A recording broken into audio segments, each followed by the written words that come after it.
হঠাৎ করে শুনবি একদিন আমার মৃত্যুর খবর। কেঁদে কেঁদে আসবি সবাই দিতে আমায় কবর, দিতে আমায় কবর। হঠাৎ করে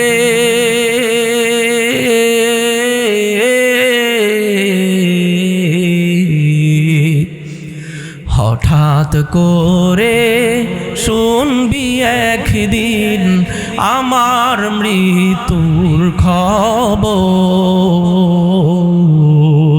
কেঁদে কেঁদে আসবি সবাই দিতে আমায় কবর, দিতে আমায় কবর। লাশটি আমার থাকবে পড়ে, লাশটি আমার থাকবে পড়ে বাড়ির আঙিনায়।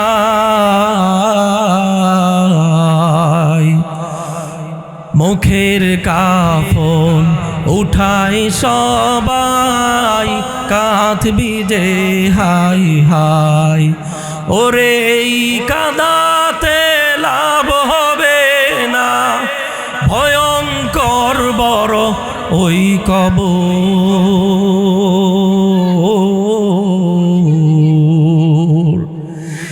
আমার জন্য দোয়া করো, এই কামনা বাসনা। হঠাৎ করে শুনবি একদিন আমার মৃত্যুর খবর। কেঁদে কেঁদে আসবি সবাই দিতে আমায় কবর, দিতে আমায় কবর। ওই কবরকে উদ্দেশ্য করে বলতে লাগলেন, এই কবরের বাসিন্দা যে আসো, দ্রুত আল্লাহ তাআলার আদেশে কবর থেকে উঠে আসো। আল্লাহ তাআলার আদেশে কবর থেকে জলদি উঠে আসো। আমি আল্লাহ তাআলার কাছে তোমার জন্য দোয়া করলাম, তুমি আল্লাহ তাআলার আদেশে কবর থেকে জীবিত হয়ে ফিরে আসো। তৃতীয়বার যখন ঈসা আলাইহিস সালাতু ওয়াস সালাম দোয়া করলো, ওই কবরটা ফেটে গেল। ফেটে তার ভিতর থেকে ওই বৃদ্ধ মহিলার মেয়েটা উঠে আসলো। চুল থেকে ভালু ময়লা এবং যা ছিল শরীরের মধ্যে লেগেছিল ধুলা বালু সবগুলোকে ঝেড়ে ফেলতে লাগলো। হযরত ঈসা আলাইহিস সালাতু ওয়াস সালাম ওই বৃদ্ধর মেয়েকে বলতে লাগলো, আমি আল্লাহ তাআলার কাছে যখন কোনো মৃত ব্যক্তির জন্য দোয়া করি, সাথে সাথে আল্লাহ তাআলা ওই মৃত ব্যক্তিকে জীবিত করে দেন। তোমার বেলা এমন হলো কেন? একবার চলে গেল, দ্বিতীয়বারও চলে গেল, তৃতীয়বারের মাথায় তুমি উঠে আসলে। ওই বৃদ্ধর মেয়ে কবর থেকে যে উঠে আসলো, সে বলতে লাগলো, ও আল্লাহর পয়গাম্বর, আমি যখন আপনার শব্দ শুনতেছিলাম, আপনি কবর থেকে উঠার জন্য বলতেছিলেন, ও আল্লাহর পয়গাম্বর, আমি বুঝতেছিলাম, আমি ধারণা করলাম হয়তোবা কিয়ামত সংঘটিত হয়ে গেছে। আমার মনের মধ্যে ভয় ভীতি প্রদর্শন সৃষ্টি হতে লাগলো। ভয় ঢুকে গেল, না জানি আমার কি অবস্থা হয়, না জানি আমার হিসাব নিকাশ কি হয়। আমার জীবদ্দশায় আমি জীবনে যত পাপ করেছি, আমার জীবদ্দশায় আমার যতটুকু আল্লাহ তাআলা হায়াত দিয়েছিল, আমার জীবদ্দশায় আমি কতটুকু আমল করেছি, কতটুকু বদকার করেছি, এখন আমি কি হিসাব দিব আল্লাহ তাআলার কাছে? ওই বৃদ্ধর মহিলা, ওই মেয়ে কবর থেকে উঠে এসে ঈসা আলাইহিস সালাতু ওয়াস সালামের কাছে এই কথা বলতে লাগলো। ঈসা আলাইহিস সালাতু ওয়াস সালাম ওই মেয়ের কথাগুলো শুনে আশ্চর্য বোধ করতে লাগলো, আর বলতে লাগলো, না না, এখনো কিয়ামত সংঘটিত হয়নি। আমি আল্লাহ তাআলার পয়গম্বর, তোমার মার পক্ষ থেকে আল্লাহ তাআলার কাছে তোমার জন্য দোয়া করেছি, যেন তোমার মার ইচ্ছা অনুযায়ী, তোমার মার মনের চাহিদা অনুযায়ী আল্লাহ তাআলা আবার তোমাকে দুনিয়ার জমিনের মধ্যে জীবিত করে পাঠিয়ে দে। চোখেরই পলকে তুমি হতে পারো লাশ, চিরতরে বন্ধ হবে তোমারই নিঃশ্বাস। চোখেরই পলকে তুমি হতে পারো লাশ, চিরতরে বন্ধ হবে তোমারই নিঃশ্বাস। হবে এলান তোমারই নাম মসজিদের মাইকে, হবে এলান তোমারই নাম মসজিদের মাইকে। বাড়িওয়ালা নাই রে বাড়ি নাই রে দুনিয়াতে, বাড়িওয়ালা নাই রে বাড়ি নাই রে দুনিয়াতে, বাড়িওয়ালা নাই রে বাড়ি নাই রে দুনিয়াতে, বাড়িওয়ালা নাই রে বাড়ি নাই রে দুনিয়াতে। ঠিক তেমনি ভাবে আল্লাহ পাক রব্বুল আলামিন মানুষকে সৃষ্টি করে দুনিয়ার মধ্যে পাঠিয়ে দিলেন। পাঠানোর উদ্দেশ্য একটা, দুনিয়ার মধ্যে মানুষ পরীক্ষায় নিয়োজিত। মানুষ দুনিয়ার মধ্যে পরীক্ষা দিবে। মানুষ যদি পরীক্ষায় উত্তীর্ণ হয় তাহলে আল্লাহ পাক রব্বুল আলামিন তার জন্য নিয়ামত রাজি প্রস্তুত করে রেখেছেন। দুনিয়ার মধ্যে যেমনই ভাবে একজন পরীক্ষার্থী পরীক্ষায় উত্তীর্ণ হওয়ার পর তাকে পুরস্কৃত করা হয়, পুরস্কার দেওয়া হয়, পুরস্কার প্রদান করা হয়, ঠিক তেমনি ভাবে দুনিয়ার যারা পরীক্ষক, দুনিয়ার মধ্যে মানুষ যারা পরীক্ষার্থী হিসেবে এখনো বিরাজমান, যাদেরকে আল্লাহ তাআলা হায়াত দিয়েছেন, যাদেরকে আল্লাহ তাআলা এখনো জীবিত রেখেছেন, আল্লাহ পাক রব্বুল আলামিন আমাদেরকে পরীক্ষায় ফেলে রেখেছেন। আমরা যদি আল্লাহ তাআলা নিয়ামতকে মেনে নিয়ে, আল্লাহ তাআলার এই পরীক্ষাকে মেনে নিয়ে আল্লাহ তাআলার হুকুমগুলোকে মান্য করে চলি, আল্লাহ তাআলার হুকুম আহকামগুলোকে যদি আমরা পক্ষান্ন যদি আমরা মেনে চলি, তাহলে আল্লাহ তাআলা আমাদের জন্য নিয়ামত রাজি প্রস্তুত করে রেখেছেন। দুনিয়ার পরীক্ষার্থী যেমন এইভাবে পরীক্ষায় পাশ করার পর মানুষ তাদেরকে পুরস্কার করে পুরস্কার প্রদান করা হয়, ঠিক তেমনি ভাবে দুনিয়ার মানুষ যখন পরীক্ষায় উত্তীর্ণ হয়ে যাবে তখন আল্লাহ তাআলা তার জন্য পুরস্কার প্রদান করবেন। আল্লাহ তাআলা তাকে পুরস্কার প্রদান করবেন, সাধারণ কোনো পুরস্কার নয়, মূল্যহীন সামান্য কোনো জিনিস নয়। আল্লাহ তাআলা এমন পুরস্কার প্রদান করবেন যে পুরস্কার মানুষ পাওয়ার জন্য হাসরের ময়দানে দিকবিদিক ছোটাছুটি করতে থাকবে।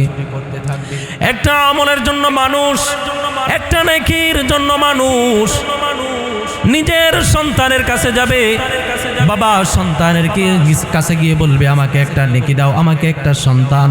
তোমার দুনিয়ার মধ্যে আমি তোমার জন্য কত কিছু উপার্জন করলাম, কত কিছু রেখে আসলাম, আমি তোমার কাছে একটা নেকির জন্য আসলাম, তুমি আমাকে একটা নেকি দাও। আমাকে যদি তুমি একটা নেকি দাও, ওই নেকি নিয়ে আমি জান্নাতের মধ্যে চলে যাইতে পারবো, সুতরাং তুমি আমাকে একটা নেকি দাও। ওই প্রিয় সন্তান, প্রিয় মানুষ, নিজের স্ত্রী, প্রিয়তমা, ভালোবাসার পাত্র তখন তাদেরকে বলে দিবে দুনিয়ার মধ্যে আমার কোনো পিতা ছিল না, আমার কোনো মা ছিল না, আমার কোনো সন্তান ছিল না। এভাবে প্রতিটা মানুষ দিক বিদিক ছোটাছুটি করতে থাকবে একটা নেকির জন্য, একটা সওয়াব লাভের জন্য, কিন্তু কোথাও কারো কাছ থেকে একটা নেকি নিতে পারবে না, একটা সওয়াব নিতে পারবে না। আল্লাহ তাআলা আমাদেরকে হায়াত দিয়েছেন, এই হায়াত দেওয়ার মালিক কে? আল্লাহ। হায়াত দেওয়ার মালিকও আল্লাহ, মৃত্যুর মালিকও আল্লাহ। আল্লাহ তাআলা দুনিয়ার মধ্যে অগণিত অসংখ্য পয়গম্বর আম্বিয়া আলাইহিস সালাতু ওয়াস সালামদেরকে দুনিয়ার জমিনে পাঠিয়েছিলেন। তাদের একটাই উদ্দেশ্য ছিল, তাদের একটাই কাম ছিল যে দুনিয়ার মধ্যে দ্বীনকে প্রতিষ্ঠিত করা, দুনিয়ার মধ্যে দ্বীনের দাওয়াতকে, কালিমা একাত্মবাদের দাওয়াতকে সকলের কাছে পৌঁছে দেওয়া। পয়গম্বর আম্বিয়া আলাইহিস সালাতু ওয়াস সালামরা দুনিয়ার মধ্যে যখন আল্লাহ তাআলা তাদেরকে পাঠিয়েছিলেন, এক এক পয়গম্বরকে আল্লাহ তাআলা বিশেষ বিশেষ গুণ দিয়েছিলেন।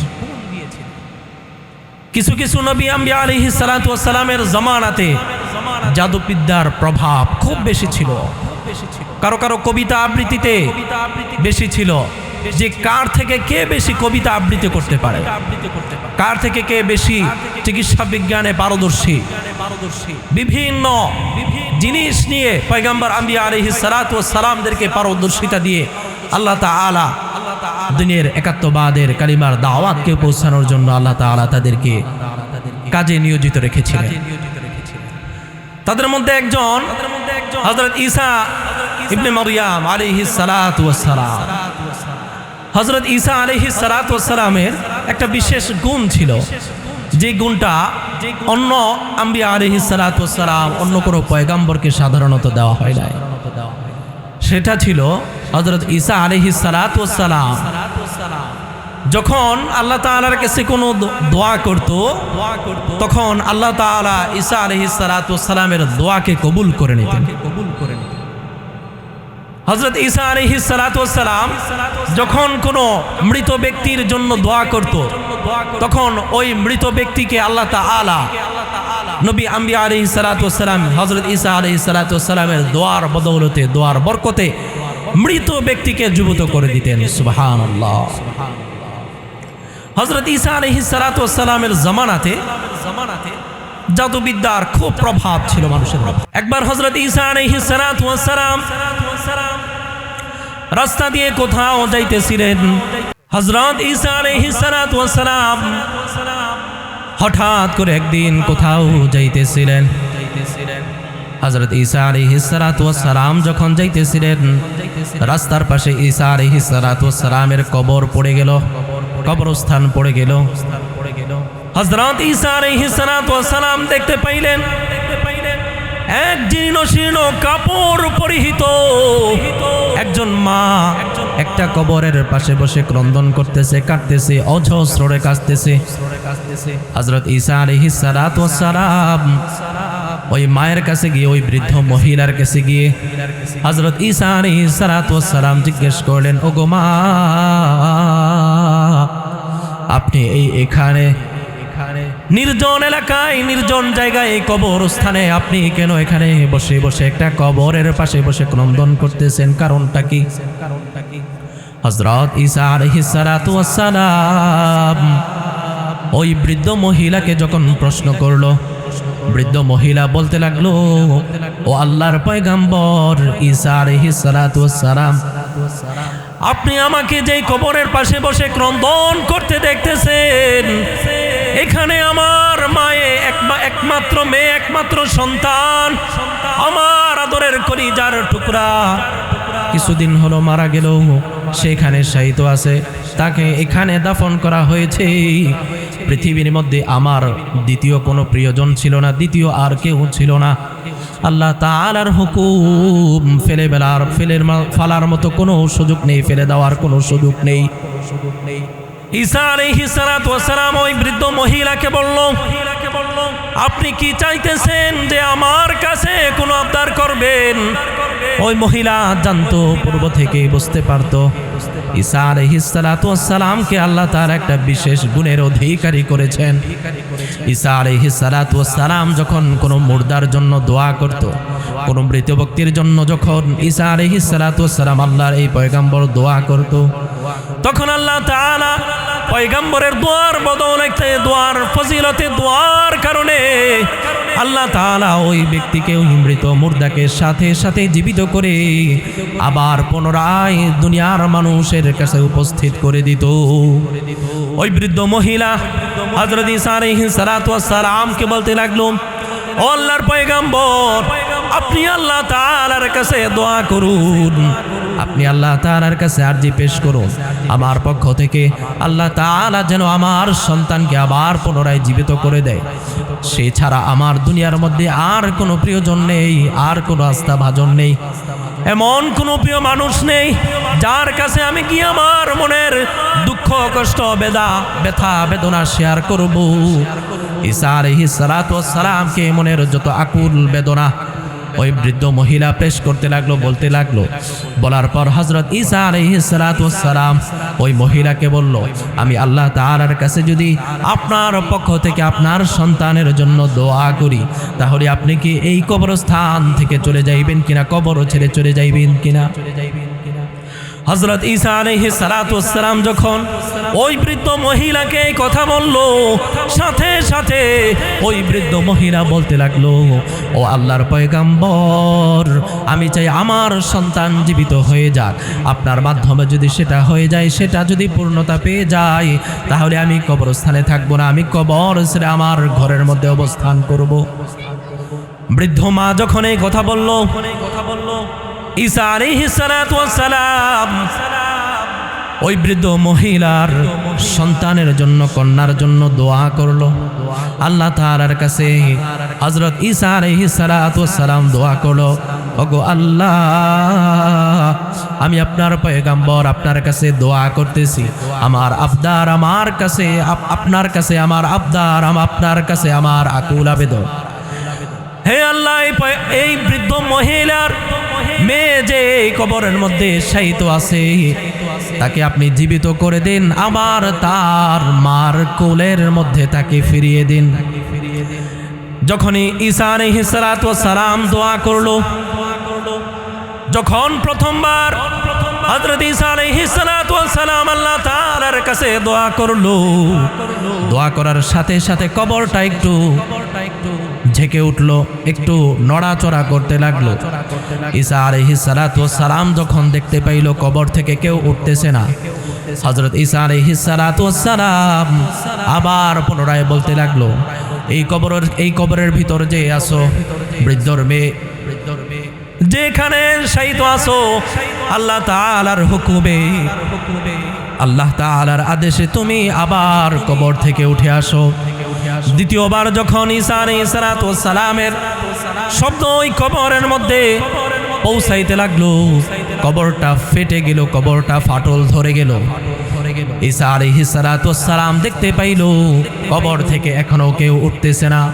তৃতীয়বার হযরত ঈসা আলাইহিস সালাতু ওয়াস সালাম আবার ওই কবরকে উদ্দেশ্য করে বলতে লাগলেন, এই কবরের বাসিন্দা যে আছো, দ্রুত আল্লাহ তাআলার আদেশে কবর থেকে উঠে আসো, আল্লাহ তাআলার আদেশে কবর থেকে জলদি উঠে আসো।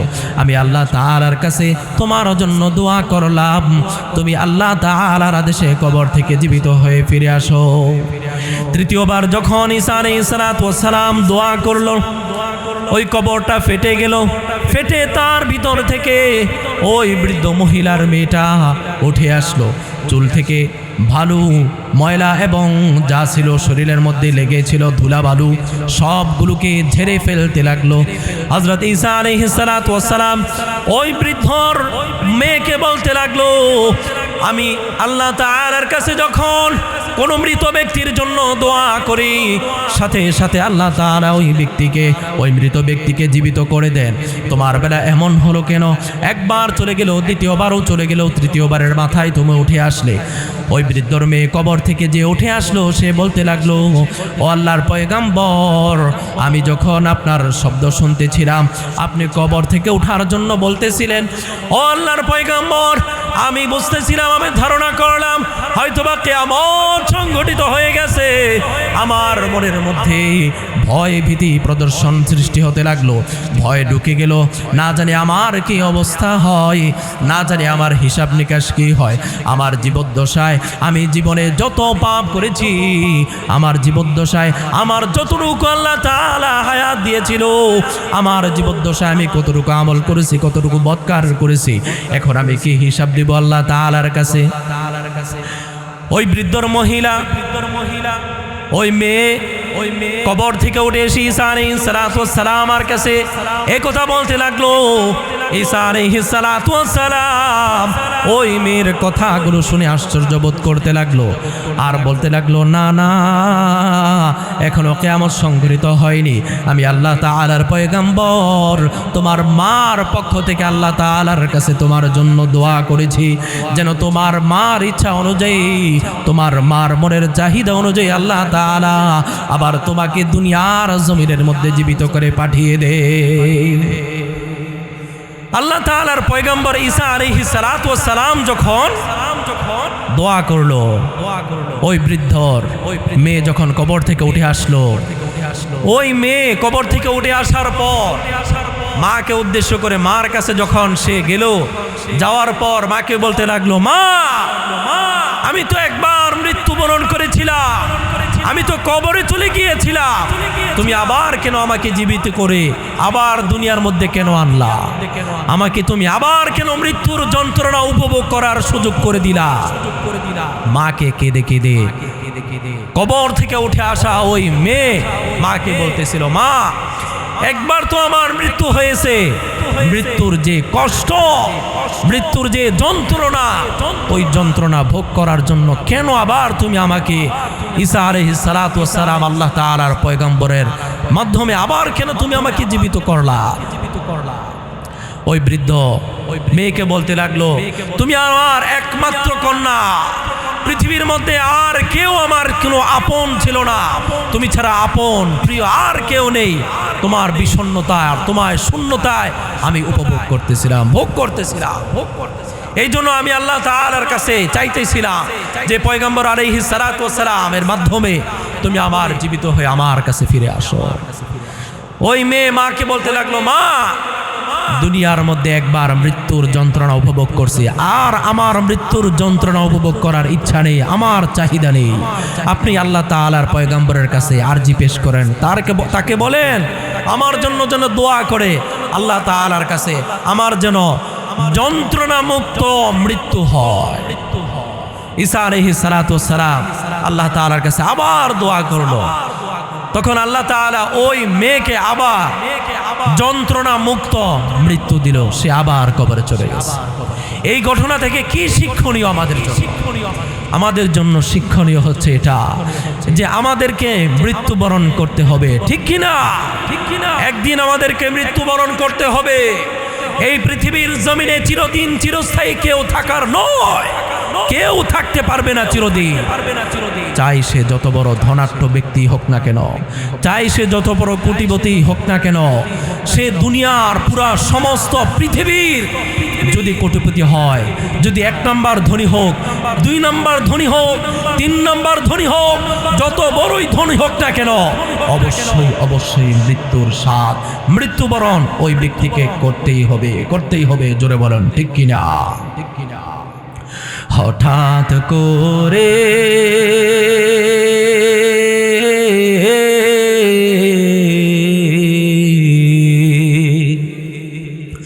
হঠাৎ করে শুনবি একদিন আমার মৃত্যুর খবর, কেঁদে কেঁদে আসবি সবাই দিতে আমায় কবর, দিতে আমায় কবর। হঠাৎ করে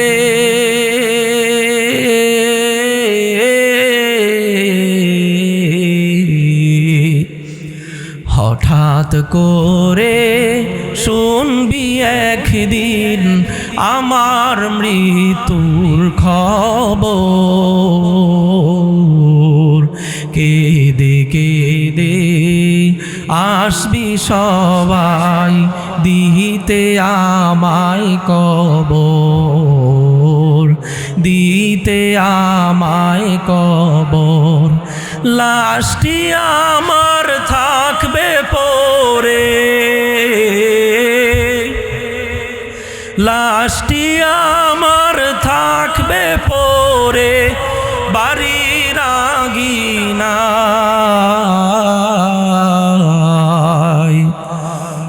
মুখের কাফন উঠাই সবাই কাঁদবি যে হাই হাই। ওরে এই কাঁদাতে লাভ হবে না, ভয়ঙ্কর বড় ওই কবর।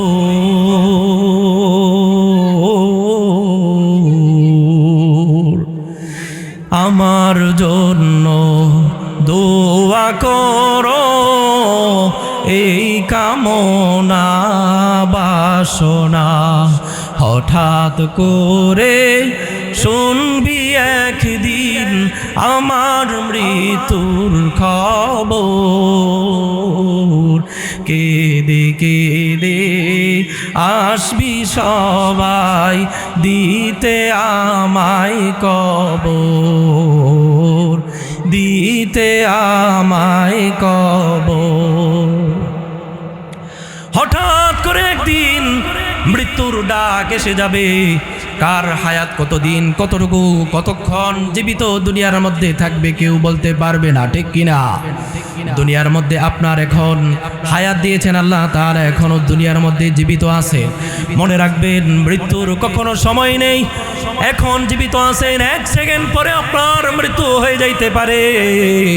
কেউ বলতে পারে না কখন কোন মানুষ কোন দিক দিয়ে কতটুকু বয়স যখন মৃত্যু এসে যাবে। আপনার বয়সের দিকে তারতম্য করা হবে না। আপনি ছোট, আপনি বৃদ্ধ হবেন, এই দিকে তাকানো হবে না। আপনার যখন হায়াত শেষ, আপনার যখন হায়াত শেষ হয়ে যাবে, আপনার যখন যেইখানে যেই স্থানে যেখানেই থাকেন না কেন, যেই অবস্থাতেই থাকেন না কেন, আপনার হায়াত শেষ হয়ে যাবে, আপনি মৃত্যুবরণ করবেন। আপনার একমাত্র বাড়ি, একমাত্র জায়গা, একমাত্র স্থান হবে ওই অন্ধকার কবর। ওই অন্ধকার কবরে আমাদের সকলের যাইতে হবে কিনা? জোরে বলুন, যাইতে হবে কিনা? মৃত্যুর কবর, ওই মৃত্যুর স্বাদ সকলকে উপভোগ করতে হবে, ভোগ করতে হবে। এই দুনিয়া চিরস্থায়ী জায়গা নয়, এই দুনিয়ায় চিরদিন থাকার জায়গা নয়। এই চিরদিন দুনিয়ার মধ্যে আমরা চিরদিন কেউ থাকবো না। আজকে আসি, কালকে চলে যাইব। এখন আসি, একটু পর মৃত্যুবরণ করব। দুনিয়ার এত অট্টালিকা, কোটি কোটি লক্ষ লক্ষ টাকার জমিন, লক্ষ লক্ষ টাকা, কোটি কোটি টাকার বাড়িঘর, এই অট্টালিকা কোনো কিছুই থাকবে না। শেষ ঠিকানা হবে একমাত্র আপনার ওই অন্ধকার কবর। ওই অন্ধকার কবরে যাওয়ার জন্য ওই অন্ধকার কবরের সামিয়ানা হবে একমাত্র আপনার আমল নামা। জোরে বলুন, ঠিক কিনা? আমাদের নবী হযরত মুহাম্মদুর রাসূলুল্লাহ সাল্লাল্লাহু আলাইহি ওয়াসাল্লাম একবার রাস্তা দিয়ে যাইতেছিলেন। রাসূল সাল্লাল্লাহু আলাইহি ওয়াসাল্লাম কবরের পাশ দিয়ে যাইতেছিলেন। পথিমধ্যে রাসূল সাল্লাল্লাহু আলাইহি ওয়াসাল্লামের ওই কবরস্থানের প্রতি দৃষ্টি সাল্লাল্লাহু আলাইহি ওয়াসাল্লাম কবরস্থানকে দেখে, কবরকে দেখে রাসূল সাল্লাল্লাহু আলাইহি ওয়াসাল্লাম খুশি হইতেছিল, আনন্দিত হচ্ছিল। পরক্ষণেই রাসূল সাল্লাল্লাহু আলাইহি ওয়াসাল্লাম একটা কবরের প্রতি লক্ষ্য করে দেখলো ওই কবরটাতে আযাবে গ্রেফতার হয়ে রয়েছে একজন ব্যক্তি। রাসূল সাল্লাল্লাহু আলাইহি ওয়াসাল্লাম ওই কবরের দিকে দৃষ্টি করে দেখলো কবরের মধ্যে ভীষণ আযাব হইতেছে। এই কবরের মধ্যে যে শায়িত আছে ওই ব্যক্তিকে আল্লাহ তাআলা কঠিন কঠিন আযাবের মধ্যে আল্লাহ তাআলা পাকড়াও করে রেখেছে।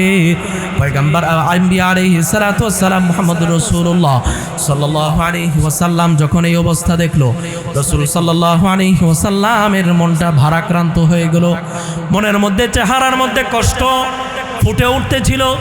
রাসূল সাল্লাল্লাহু আলাইহি ওয়াসাল্লাম ক্রন্দন করতেছিল, কাঁদতেছিল আর বলতেছিল এই কবরের মধ্যে কে শায়িত আছে, এই কবরটা কার?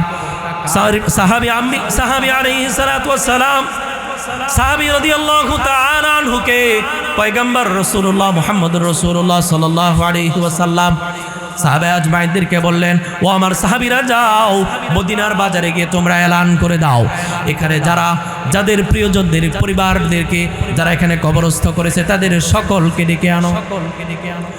হযরত মুহাম্মদ রাসূলুল্লাহ সাল্লাল্লাহু আলাইহি ওয়াসাল্লাম সাহাবা আজমাইনদেরকে যখন পাঠালেন মদিনার বাজারে, সাহাবা আজমাইনরা যখন মদিনার বাজারে গিয়ে এই এলান করে দিল, অমুক কবরস্থানে কাদেরকে দাফন করা হয়েছে, যাদেরকে দাফন করেছো তোমরা যারা পরিবারস্থ যারা আছো দ্রুত যাও ওই কবরস্থানে গিয়ে তাদের কবরস্থানে পাশে দাঁড়িয়ে যাও। রাসূল সাল্লাল্লাহু আলাইহি ওয়াসাল্লাম দেখলো সকলের কবরের পাশে প্রিয়জনদের, সন্তানের কবরের পাশে দাঁড়িয়ে গেল, কিন্তু ওই কবরটার পাশে কেউ নেই, যেই কবরের মধ্যে আযাব চলতেছিল। পয়গম্বর আম্বিয়া আলাইহিস সালাতু ওয়াস সালাম ভারাক্রান্ত ক্রন্দন সুরে বলতেছিল, এই কবরের বাসিন্দা, এই কবরটা কার? এই কবরটার প্রিয়জন আত্মীয় স্বজনকে কোথায় আছে? এখনো পর্যন্ত কেন এখানে আসলো না? এই কবরের মধ্যে কঠিন প্রকারে আযাব হইতেছে। পরক্ষণে রাসূল সাল্লাল্লাহু আলাইহি ওয়াসাল্লাম দেখলো একজন বৃদ্ধ মহিলা লাঠির উপর ভর করে ওই কবরের পাশে গিয়ে দাঁড়িয়ে গেল। কবরের পাশে দাঁড়ানোর পর ওই বৃদ্ধ মহিলাকে বলতে লাগলো, রাসূল সাল্লাল্লাহু আলাইহি ওয়াসাল্লাম, এই কবরের মধ্যে যে ব্যক্তি শায়িত আছে, এই ব্যক্তি কে? আপনার কি হয়? রাসূল সাল্লাল্লাহু আলাইহি ওয়াসাল্লাম যখন বললেন, ওই মহিলা, বৃদ্ধ মহিলা বলতে লাগলো, ইয়া রাসূলুল্লাহ, ইয়া হাবিবাল্লাহ, এই কবরের মধ্যে আমার একমাত্র সন্তান এখানে শায়িত আছে, এখানে তাকে দাফন করা হয়েছে। রাসূল সাল্লাল্লাহু আলাইহি ওয়াসাল্লাম বললেন, এই কবরের মধ্যে সে আযাবে গ্রেফতার রয়েছে, কারণ কি? ওই মহিলা বলল, ইয়া রাসূলুল্লাহ, ইয়া হাবিবাল্লাহ, কথা কি সত্য নাকি? রাসূল সাল্লাল্লাহু আলাইহি ওয়াসাল্লাম বললেন, হ্যাঁ, কথা সত্য। ওই বৃদ্ধ মহিলা বলতে লাগলো, তাহলে আমি খুশি হলাম। রাসূল সাল্লাল্লাহু আলাইহি ওয়াসাল্লাম যখন মার কাছ থেকে সন্তানের কবরের আযাবের কথা শুনে, মা কথা শুনে খুশি হয়ে পড়ল। রাসূল সাল্লাল্লাহু আলাইহি ওয়াসাল্লাম ওই বৃদ্ধ মহিলাকে বলল, আপনার সন্তানের কবরের মধ্যে আযাব হইতেছে, আপনি কেন খুশি হন? আপনার খুশি হওয়ার কারণ কি? রাসূল সাল্লাল্লাহু আলাইহি ওয়াসাল্লামকে ওই বৃদ্ধ মহিলা বলতে লাগলো, ইয়া রাসূলুল্লাহ, ইয়া হাবিবাল্লাহ, এটা আমার একমাত্র ছেলেই ছিল দুনিয়ার মধ্যে, যাকে আমি আমার উদরে, আমার পেটের মধ্যে ধারণ করেছিলাম। তাকে ভূমিষ্ঠ হওয়ার পূর্বেই তার বাবা মারা গিয়েছিল, তার এতিম হওয়ার পরেও আমার এই সন্তান এতিম ছিল, তাকে আমি লালন পালন করার জন্য অনেক কষ্ট সাধ্য করেছি। ইয়া রাসূলুল্লাহ, ইয়া হাবিবাল্লাহ, তাকে আমি বিবাহ দেওয়ার পর তার বউয়ের প্রিয়তমার ভালোবাসার প্রতি অতি আসক্ত হয়ে তার প্রিয়তমা স্ত্রীর কথার উপর সে পালন করে কথা শুনে আমাকে প্রহার করেছিল, আমাকে এতটাই প্রহার করেছিল, আমি অজ্ঞান হয়ে গিয়েছিলাম। ইয়া রাসূলুল্লাহ, ইয়া হাবিবাল্লাহ, আমি দুনিয়ার মধ্যে আল্লাহ তাআলার কাছে দোয়া করেছিলাম, আল্লাহ তাআলা যেন তাকে পাকড়াও করে শাস্তি দেন, কিন্তু দুনিয়ার জমিনের মধ্যে জীবিত থাকায় নয়, মৃত্যুর পর যেন তাকে এই শাস্তি দেওয়া হয়। রাসূল সাল্লাল্লাহু আলাইহি ওয়াসাল্লাম বললেন, আপনি আপনার সন্তানের শাস্তির অন্যতম কারণ, আপনি আপনার সন্তানের উপর অসন্তুষ্ট হওয়ার কারণে আপনার সন্তানের কবরের মধ্যে আযাব সে গ্রেফতার রয়েছে। প্রিয় আস্থাভাজন, প্রিয় সম্মানিত এলাকাবাসী, চিন্তা করে দেখুন, আপনার প্রিয়তমা স্ত্রীর কথার উপর আসক্ত হয়ে ভালোবাসার প্রতি আসক্ত হয়ে, অথবা কোনো কারণে মা বাবার প্রতি যদি আপনার খারাপ আচরণ ঘটে যায়, বাপ মার সাথে যদি দুর্ব্যবহার করেই ফেলেন, মনে রাখবেন আপনার যদি মৃত্যু হয়, মনে রাখবেন কবরে যাওয়ার পর আপনার আযাবে গ্রেফতার হওয়ার জন্য মা বাবার বদদুআ আপনার জন্য অন্যতম কারণ হয়ে দাঁড়াতে পারে। এই জন্য আসুন আমরা মা বাবাকে স্নেহ করি, ভালোবাসা দিয়ে তাদেরকে আগলে রাখি। মা বাবার সাথে দুর্ব্যবহার নয়, মা বাবার সাথে খারাপ আচরণ নয়, মা বাবার সাথে ভালো আচরণ করি। মা বাবার সাথে কখনো খারাপ আচরণ করব না, মা বাবার মনে কষ্ট দিব না। যদি এমনও কোনো যুবক থাকে, যদি এমন কোনো যুবক থেকে থাকো, কোনো এমন মানুষ থেকে থাকেন যারা বাপ মার সাথে খারাপ আচরণ করেই ফেলেছিলেন, তাহলে খাস দিনে বাপ মার জন্য তওবা করে আল্লাহ তাআলার কাছে মাগফিরাতের জন্য তাদের দোয়া করুন। আজকে এই শ্রীনিবাসদি কবরস্থানের উন্নতি কল্পে, যে কবরস্থানে আপনাকে শুইতে হবে, আমাকে শুইতে হবে, আমাদের সকলকে, একমাত্র এই কবর হবে আমাদের সর্বশেষ ঠিকানা। এই জন্য আসুন আমরা সকলে কবরে যাওয়ার আগে আমরা কবরের সামিয়ানা প্রস্তুত করি, আমরা আমাদের আমল নামাকে সুন্দর করি। আমরা আমাদের আমল নামাকে যদি সুন্দর করতে পারি, আমাদের আমল নামায় যদি নেক আমলে পরিপূর্ণতা থাকে, তাহলে আল্লাহ তাআলা আমাদেরকে দিবে জান্নাত। আর যদি আমাদের বদকপাল হয়, আর যদি আমাদের ভাগ্য খারাপ হয়, আমাদের আমল নামা যদি নেক আমল শূন্য হয়, আমলে যদি আমাদের আমল নামাগুলো যদি বদকারে গুনাহে যদি পূর্ণতা পেয়ে যায়, তাহলে আমাদের জন্য নির্ধারণ হবে জাহান্নাম, জাহান্নাম, জাহান্নাম। এই জন্য আসুন আমরা খাস দিলে তওবা করি। আল্লাহ তাআলা যেন আমাদেরকে যতদিন আল্লাহ তাআলা দুনিয়ার জমিনের মধ্যে বাঁচিয়ে রাখবেন, যতদিন আমরা বেঁচে থাকব, ততদিন যেন আল্লাহ তাআলার নাফরমানি লিপ্ত না হই, নাফরমানি যেন না করি, গুনাহের কাজ যেন না করি। এমনকি আমরা যেন কবরে যাওয়ার সামিয়ানা, কবরে যাওয়ার জন্য প্রস্তুত হই, নেক আমল করে যেন আমরা আমাদের সারাটা জীবন যতদিনই বাঁচি না কেন আমরা যেন নেক কাজ করে আমরা কাটাইতে পারি। সেই জন্য প্রস্তুত আছি তো ইনশাআল্লাহ।